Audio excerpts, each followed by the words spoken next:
morning, Jack. How are you today? Morning, Molly. How are you? Doing good. A little sleepy, as I imagine most of the nation is after a pretty long State of the Union. For those of you joining us for Hardwired today, thank you. We have a quick update on last night's State of the Union address. Jack, go ahead and tell us what happened. It was a long one. I think 1 hour and 48 minutes was the final tally. I believe that's Trump's longest that he's ever done. He's obviously known for delivering long speeches on State of the Union night.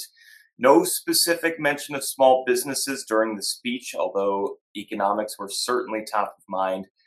One thing that the president spent a lot of time discussing was tariffs and his commitment to setting up a tariff regime without congressional action to replace the one that was struck down by the Supreme Court. I know tariffs is something we've been talking a lot about, and I'm actually in the process of looking at initial figures from our economic survey, which should be out in the next couple of weeks.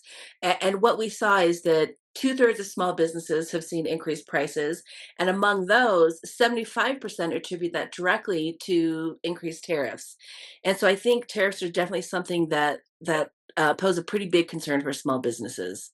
The other thing that I think is pretty telling is that the top three challenges for small business are number one, economic insecurity, number two, partisan and political gridlock, and number three, declining demand from customers. And I think that really speaks to the issue of costs increasing for products and services. Jack, talk to us a little bit. Was there any mention at all last night of small business? Yes, in the Democratic response provided by Governor Spanberger, we saw a focus on affordability and cost of living issues, and she specifically made mention of some of the economic struggles that small businesses are currently experiencing. Yeah, it's good to have it mentioned somewhere. We certainly would have loved to have heard small business from the president last night. But at the end of the day, we've got some really key priorities that we'd like Congress to work on beyond just tariffs and talking about the economy. Jack, talk to us about some of those key priorities. Well, obviously, one of our major priorities is reducing the cost of healthcare.